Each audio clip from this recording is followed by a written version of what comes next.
folks, I am back again with a new video. This time we're going to be looking at the UCF Knights moving into the 2018-2019 season.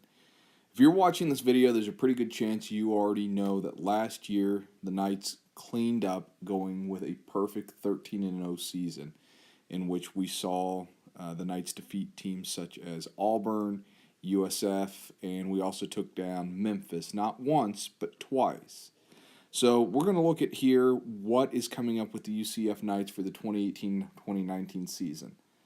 There's been quite a few changes. Of course, Scott Frost, our head coach, has moved on to his alma mater back in Nebraska. Mike Hughes, Draycon Smith, Jordan Adkins, and Shaquem Griffin, all big names, are also gone. They've moved up and onward to the NFL. UCF gains Josh Heupel is our new head coach, who he himself is a former Heisman Trophy runner-up. The current statistical projection for the next season places UCF finishing up at 9-3. We're going to look at the actual schedule for the upcoming season here in just a minute. But one interesting thing to look at when considering the performance of the Knights in the upcoming season is this.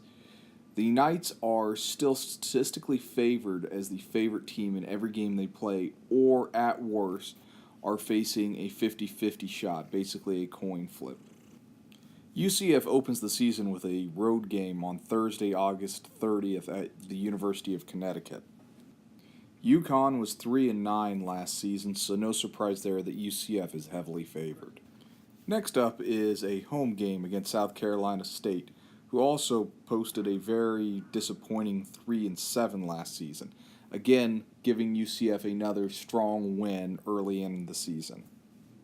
Our next game is against the North Carolina Tar Heels, who also posted a 3-9 season last year. Again, not really any surprises on how this game is predicted to go. Up next, we play what is probably our first real game of the upcoming season when we face off against the Florida Atlantic Owls.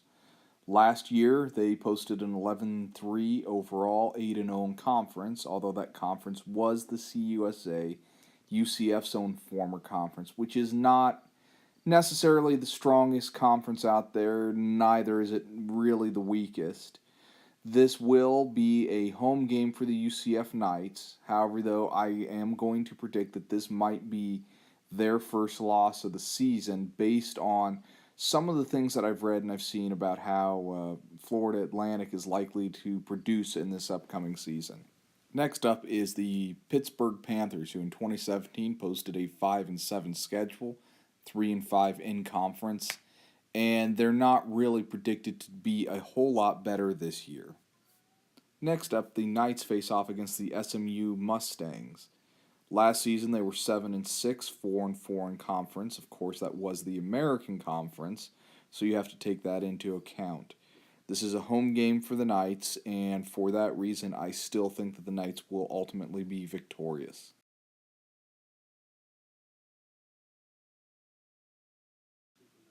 Last season, we faced off against the Memphis Tigers twice, and we defeated them both times. They are historically our biggest in-conference rival. They are a very solid school with many 10-win seasons.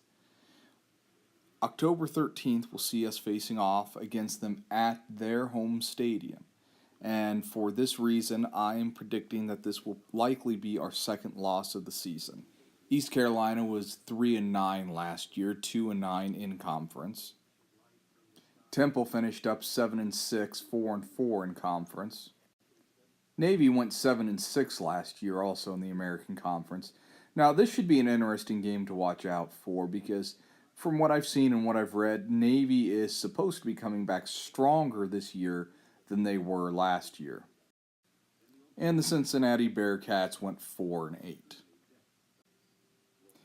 And then our final regular season game will be against the University of South Florida, our crosstown rivals over in Tampa.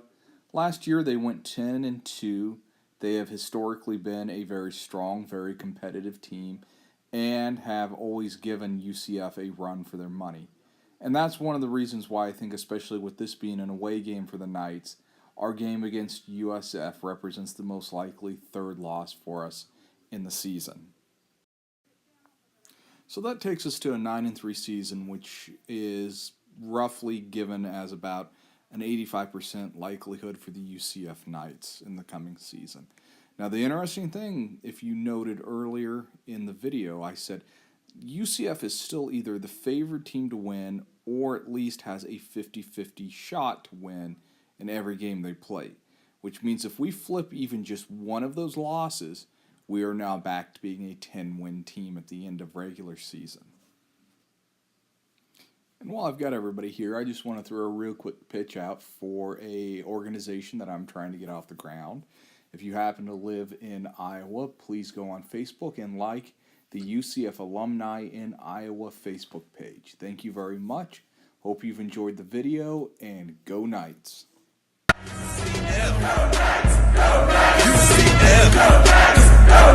We in the game now, so who you go get? We in the fifth day, in the court flip. We got the offense, and the defense. Pull the Knights, go hit them with a nice stick.